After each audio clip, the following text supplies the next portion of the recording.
Hello and welcome back to Shoogly Shed Motors. I'm going to make a start on the CB250RS wiring.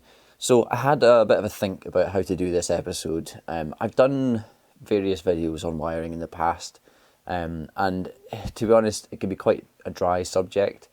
It's a bit boring wiring a motorcycle. You kind of have to switch your brain off and just kind of crimp some more. But I thought probably the best course of action would be to make a video just highlighting some of my favourite sort of tips and tricks for wiring. The little kind of wee touches that I do when I wire motorbikes that might be helpful to people out there. I don't know if that's interesting, but I thought it was probably the most interesting video I could make on wiring this bike. So I'm basically going to start from the battery outwards. I don't have a wiring diagram as such. I've got the wiring diagram for the original bike, but there's quite a few components on this that I've changed, so I'm going to need to kind of chop and change some of the wiring. But it's not too difficult. I'll just kind of, like I say, switch my brain off and just go connecting components to each other, and eventually we'll be finished. I'll hone in on anything that might be quite useful to you if you're wiring your bike at some point.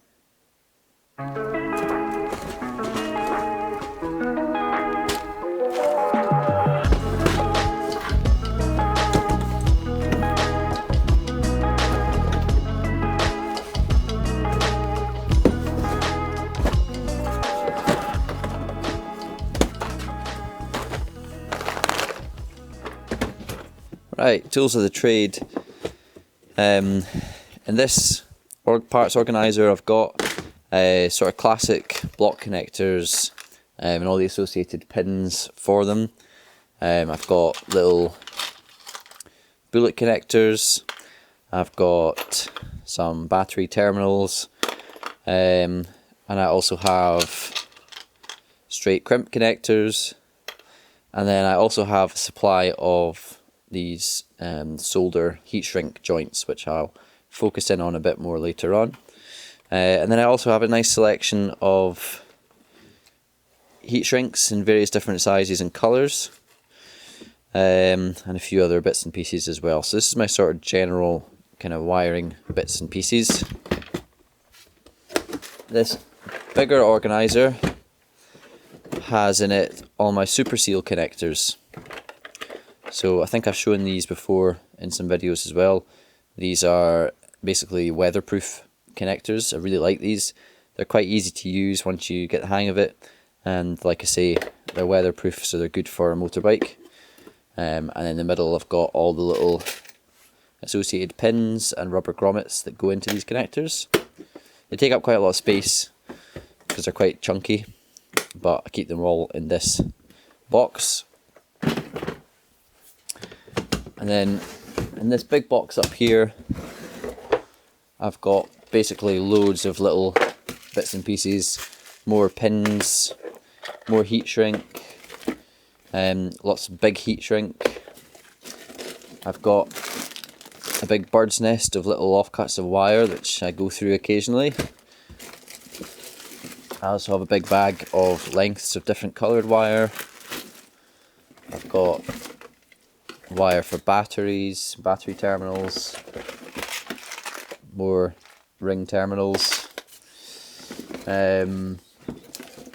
braided loom covering, yeah, all sorts of just little bits and pieces for wiring and making wiring looms. So it's good to have all this stuff, and I've built it up over quite a bit of time now, and just now that I've got this, whenever I run out of something, I'll just buy some, a replacement and top up my supply of it, which means that when I come to do any wiring on a bike, I've basically got all the stuff I need straight off the bat, rather than having to go out and figure out bits of wiring, lengths of wire and fittings and things that I need for that bike.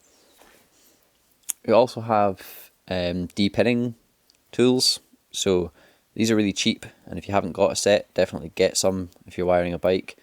These are basically used to remove the pins from battery connectors and terminals. So if you're especially working with components that maybe came with block connectors fitted, these can be really useful to take the pins out and move them about. Also, if you just make a mistake when you're pinning a terminal, this can help just get the pin out without damaging it, and you can reposition it It comes with lots of different shapes and styles for various different purposes. But if you're not sure how to use these, there's plenty of videos on YouTube that give you a wee rundown of what to do. But I use these all the time, so they're literally a few quid, if that. Get yourself a set. Other absolute essential is a heat gun. You can actually get quite small little neat heat guns that are a bit more precise than this thing. I might actually invest in one at some point because I quite like the idea of that. But this one's been through the mill. I've used it for every bike I've wired so far. It wasn't an expensive one. You just need to be careful with it because it does get extremely hot, and if you're trying to melt some solder joints, for example, with it, you can also melt surrounding plastics and things. So with a bit of wisdom about it, you can use it for this purpose. But like I say, little neater ones might be a good purchase as well. I also have a soldering iron and various different solders. I don't do a lot of soldering for joints. The kind of solder joints I use are the sort of heat shrink solder joints and the self-sealing ones. I do keep, obviously, my soldering iron and solders for some specific purposes, especially like desoldering connections and that kind of thing can be quite useful. So again, soldering is another technique that is probably ignored by a lot of people, but it does take a bit of practice and patience. Once you get good at soldering, it's very, very useful and quick, actually. But I do rely on the little the heat shrink ones that I'll show you later on quite a lot. Now this bike's interesting because it doesn't have an electric start, so we don't have the usual kind of starting point for wiring, which would be a positive terminal to a starter solenoid, then a starter solenoid to a starter motor, and then a negative to the frame or engine earth.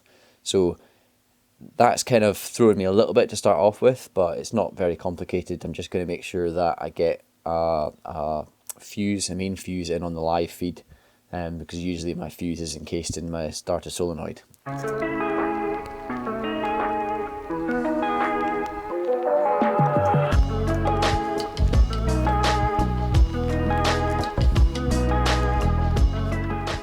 Also fitting my negative terminal, which I'm then going to ground to the engine, and then the engine in turn will be grounded to the frame, and that means basically the frame and the engine can carry earth points throughout the rest of the bike.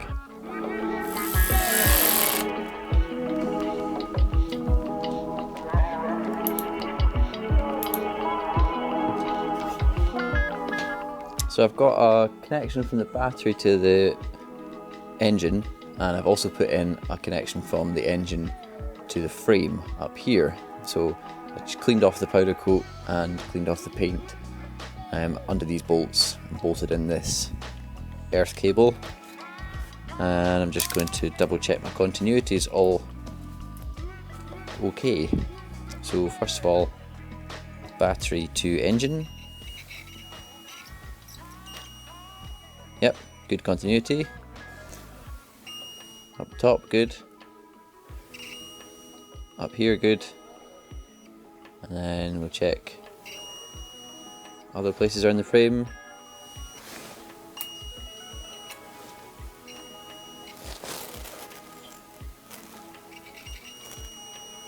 Yeah, so effectively that's my frame now grounded to the battery. So with that continuity, that basically means I can now ground out components to the nearest bolt fixing on the frame, and that basically means I don't have to run earth cables or ground cables all over the bike, so that just neatens up everything. So this is the factory wiring diagram. I'm going to start off with the things that haven't been changed, so like the ignition circuit, for example. We've got the CDI unit up here, the ignition coil and the spark plug. So these wires coming out of the CDI basically need to connect to the ignition coil. These ones go all the way down to the alternator, and the other wires go to the pickup, and then there's just a live feed to it. So first of all, I'm just going to connect up the ignition coil because that's nice and easy, and then I'll just start going through these wires, connecting them up. This red wire I've got plugged into my coil, and the wire that I want to connect it to is this black with yellow tracer that goes to the CDI. So that's basically our power to the coil. So the CDI tells the coil when to charge up and when to give a spark, depending on obviously where the rotation on the engine is. So to connect these two wires, this is what I do when I'm connecting wires that basically need to be a permanent connection, nice and solid. I use these little heat shrink solder joints. I don't know if you've used these before or if you've seen them before. I use them a lot in some of my videos. Basically, it's a piece of heat shrink with two pieces of meltable adhesive and then a piece of solder, a ring of solder in the middle. So when you feed the wires into each other, you want the copper, the exposed copper, to sit with each other in the ring of solder, and your kind of insulation on the wire to be sitting in the adhesive. And then when you heat it up with the heat gun, the solder will melt and the adhesive will melt. The solder will obviously join the copper wire together, the adhesive will grab onto the insulation, and the whole thing heat shrinks to tighten itself down, creating a very strong and also waterproof joint. I also like to put a piece of regular heat shrink over the whole assembly because it just keeps it nice and neat, and it also means that if this has, occasionally I get a little copper wire, stray copper wire poke through this. I call it needling, and basically a single strand of copper wire occasionally, if it's gone awry, can push through that heat shrink as it's shrinking, and cause a short, which has happened to me before. So just for extra security, I put a piece of heat shrink over the whole thing, which keeps it nice and safe and stops anything like that happening. If you're careful, you can make sure that that won't happen anyway, but it's just an extra little belt and braces approach that I take. So first things first, I'm going to feed the regular heat shrink onto one of the wires, because you can't get it on afterwards, and I'm going to keep it well out of the way so it doesn't accidentally get shrunk when I'm doing the solder joint. Then I'm going to put the solder joint in on one end, poke it all the way through, and then with this one just twist the copper cables together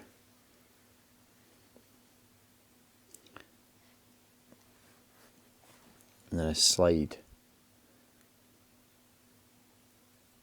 the whole thing over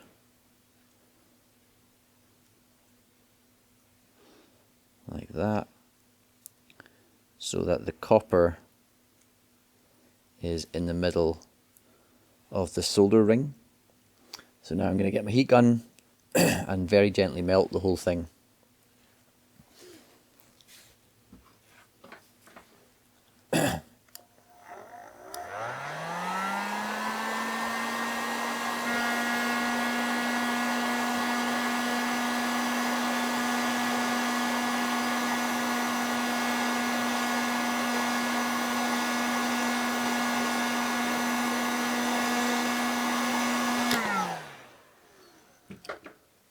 So I was watching for that ring of solder basically to collapse. That means it's melted, and you do see the solder push its way through and around the copper to grip it. And I also like to just give it a wee squish while it's still warm, just to basically set it all.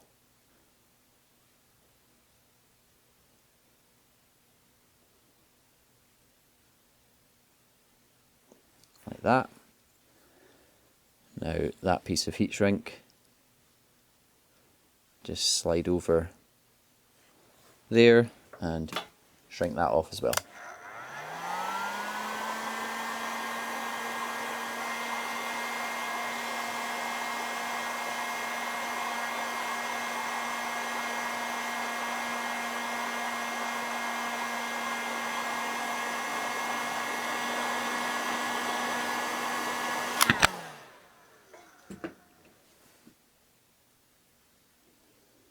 There we go. That's a really solid permanent joint now. Basically that's for joints that don't need to come apart. I, would effectively want it to be one continuous piece of wire in an ideal world. So that's pretty much solid. The rest of these are going to get similar treatment to whatever terminals they need to go to. Okay, I've been squirreling away for the last few hours, just basically linking cables to where they need to go, following my wiring diagram. I've kind of gone a bit rogue with some of the colours just because of some of the wires I had available to me. I didn't have some of the weird kind of tracer wires that they have in the original wiring diagram. So a top tip, which is applicable even if you're using the right colours to be honest, is get yourself a fine point permanent marker and write on things. Just write on them. I write on little bits of heat shrink to tell me what things are. I write on connectors to tell me what they are. I can even write on cables themselves if I really try really hard. But basically what I'm saying is to try and filter out some of the kind of head messing spaghetti confusion, being able to read a word and know exactly what that cable is for makes a huge difference. So that's a bit of a top tip for me. Anyway, where I'm at just now, I've basically got all the wires run to the tail lights, so the back of the bike. I've got all the wires run to the bottom of the bike, so that's like the engine wires as well as my rear brake switch. Then I've also got all my wires run to my CDI and my flasher relay in here, and also to my regulator rectifier, which is under here. So basically all the componentry in this section of the bike is now connected. The only thing that's not connected up is the battery to the actual, well, the wiring loom. So there's no power to the wiring loom because that's where my main fuse is going to go in a fuse holder. So that's fine just now. I'm going to keep that separate just now because it means that nothing's live while I'm working on it. So now that I have all of this, you know, multicolored spaghetti, as I keep saying, running from here to there, I want to wrap this up in a loom, which will then come out the headlight housing, and this section of it, apart from obviously that fuse, will be complete. And then it's just a case of linking up the wires at the front of the bike with the control wires that are coming down from the controls and also from the speedometer as well. So that is a lot of work, hooking all that up, but it basically neatens off the rest of the bike and I can kind of turn my attention to that, forget about this section.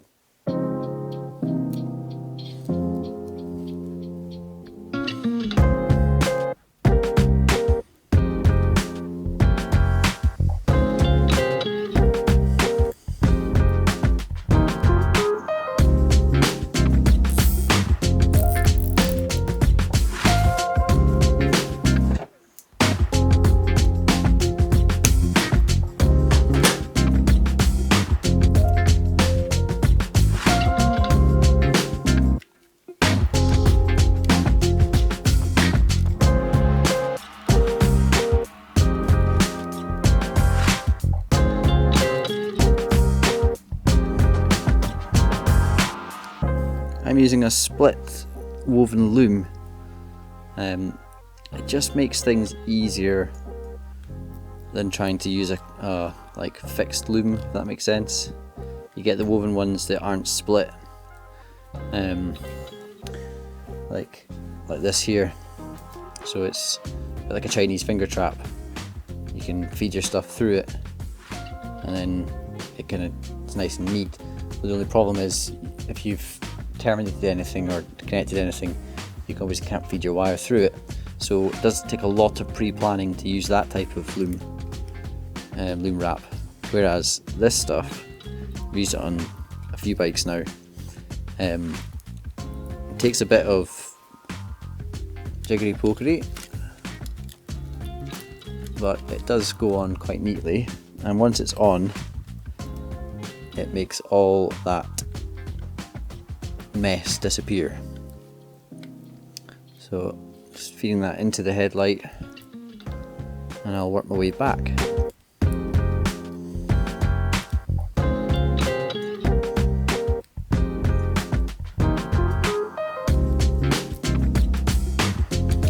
The other good thing about it being split is that if you've got wires coming out the loom, which I have here for the horn and for an earth point on the frame, you can basically prise the loom apart at that point and those wires will come out, and then you can keep wrapping the loom from there onwards. What I tend to do is put a bit of tape around those joints as well, just to keep it all nice and neat. So I'll put a ring of tape around each side of that, just to keep that nice and secure to stop the loom coming off. And then we'll keep going backwards.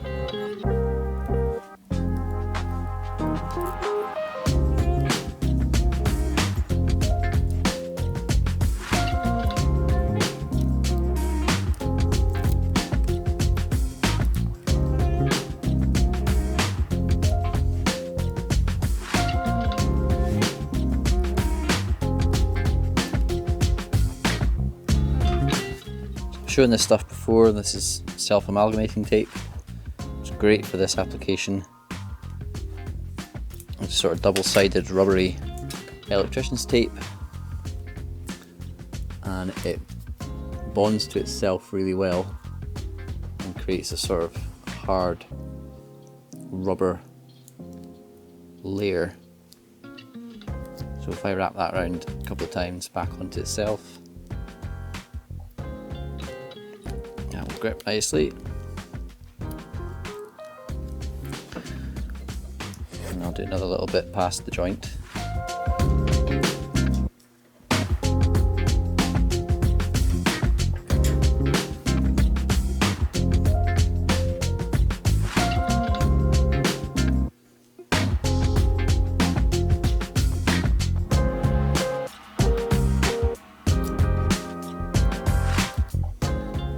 That good squeeze, and that is lovely and neat.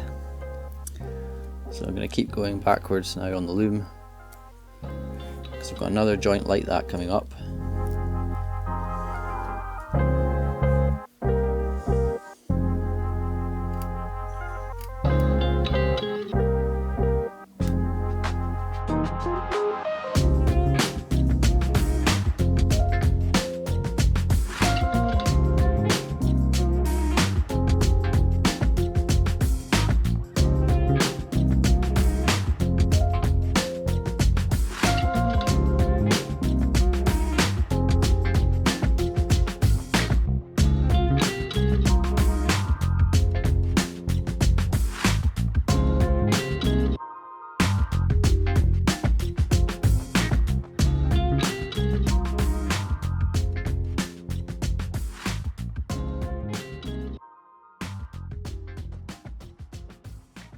So it's a few days later, as you might be able to tell from the luscious moustache growth. So where we left off, we just done all the wrapping, obviously, of the main sort of section of loom. What I basically have is the stuff for the tail lights and the headlights and switch gears, so the stuff under the headlight basically, to all connect up now.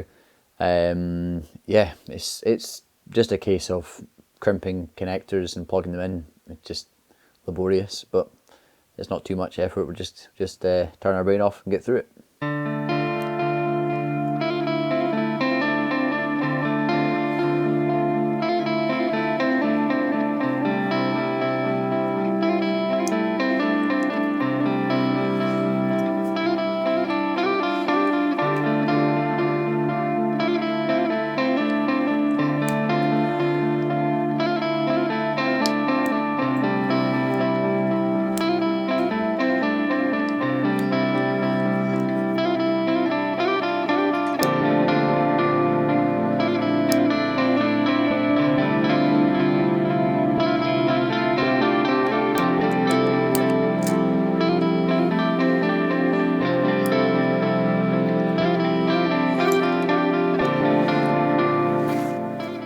This is a cool little gadget I made.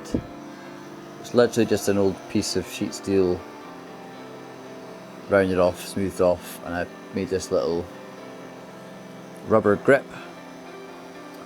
Effectively, all it is a heat shield to stop when I'm using the heat gun to melt these solder joints. Stop me melting anything else behind it, especially if I'm working in quite an enclosed space, like in the headlight here. My headlight casing's plastic, so I don't want to melt it. But this works really well. and it also deflects the heat around the back of the solder joint, which helps it melt a little bit faster. So yeah, win-win.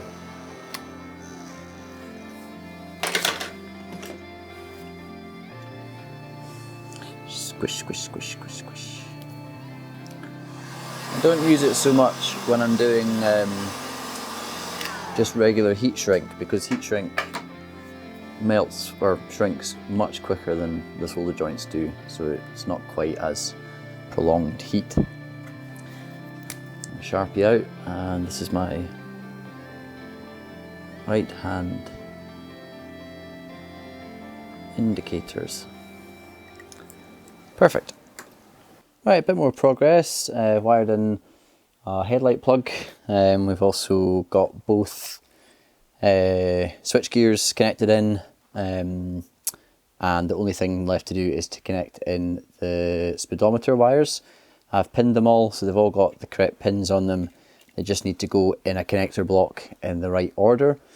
Indicators are also plugged in. This obviously is a bit of a mess just now, but once I've figured out where everything's going to go, I can, you know, sort some of this out, make it look a little bit neater before I then stuff it all inside the headlight and hopefully never look at it again. But that's probably near enough the front of the bike, just about ready now. Like I say, just that connector block to the speedo to do. And then I'll do the taillights and the rear indicators, and yeah, all I've got to do is fit that fuse holder and then I can power up the bike. So really close now, and yeah, it's a lot of work wiring a bike, like I say, but we're getting there.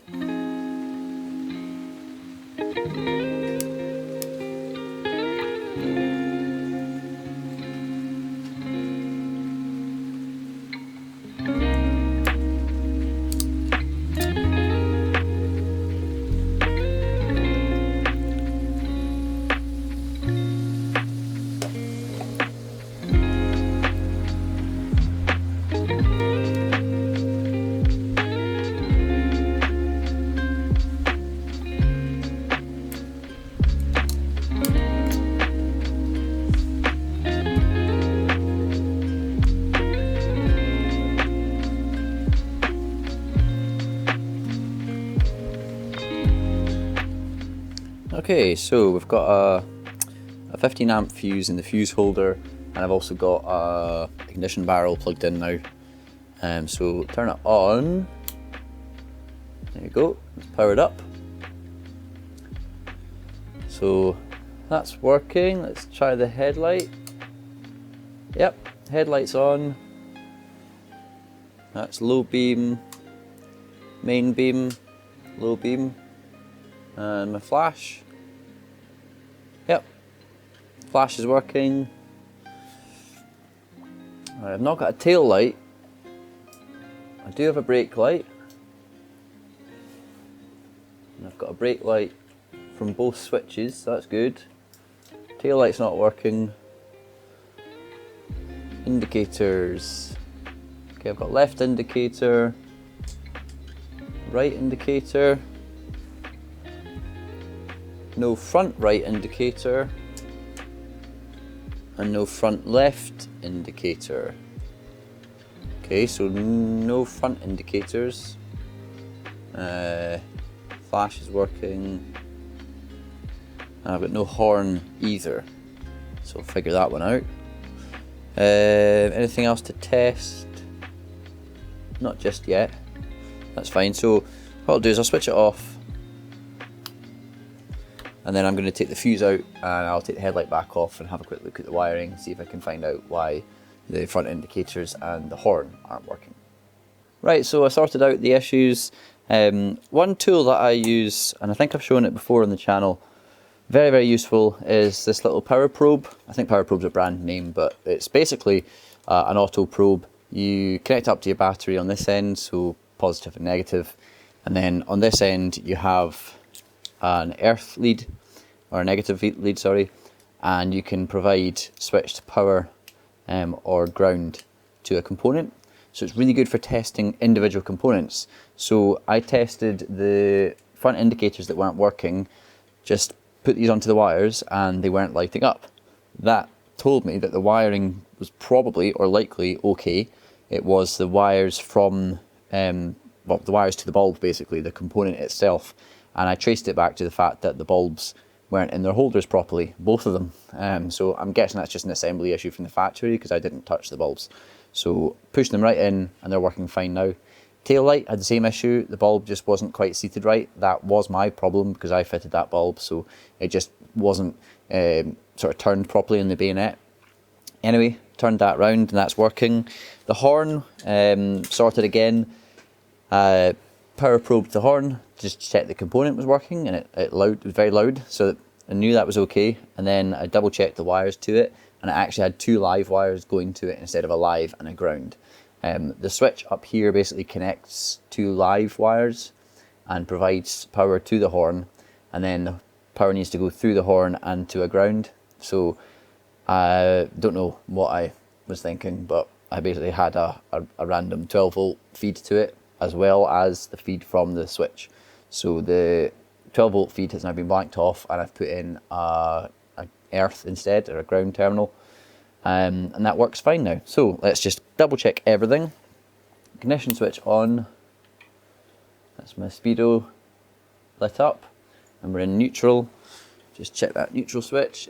Into first. Yep, neutral light goes out. Back up to neutral. And that's our, yeah, so neutral light works fine.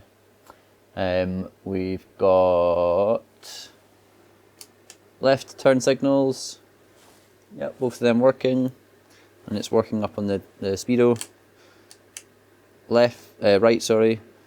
Yep, working at the front and on the speedo and the rear one. Cancel them off. Headlight, that's the headlight, and we've also got a tail light now as well. Main beam, got the main beam indicator, it works. Our flash, yep, that works. Brake light, that works there, and that works there. And of course, the horn works now. Okay, so basically that's all the wiring done. Obviously the charging system and the ignition system, I haven't really tested them yet, but I'm hoping they should be okay. I can't really test them until the bike's running. So that is the next thing to do, is to put some fuel in this thing and see if we can fire it up for the first time. See if we can get the engine running nicely, and then also whilst the engine's running we can then do the checks and make sure that the regulator rectifier is working properly with the stator to charge the battery, and also, you know, we'll know that the CDI is working if the bike actually runs. So those are the next things to do, but like I say, that's for when the bike's running. So that pretty much concludes the wiring of the CB250RS. It's a pretty straightforward wiring loom. Like I said at the start, it didn't have an ignition system like a starter motor, so I didn't have to worry about that. That takes a bit of a portion of the wiring loom out, but then the rest of it is all fairly straightforward, just connecting up all the lights and the charging and like firing system. So hopefully, like I said earlier, those will work when I actually get the bike running, and I'm going to save that for the next episode when we get some fuel into this thing and see if we can fire it up. Hopefully that episode just gave you a little bit of hints and tips for wiring a bike. Like I said, I didn't want it to be a how-to wire or anything like that. I've covered wiring fairly comprehensively in other videos, so this was just a little hints and tips for things that I've found along the way when I've been wiring bikes that might be useful for when you wire a bike yourself. Anyway, as usual, please do give me a like, leave me a comment, and make sure you subscribe to the Shoogly channel. I will keep that MOVEMBER link in the description as well, trying to make this moustache worth it. But yeah, any help or support with that is greatly appreciated. Take care. Goodbye.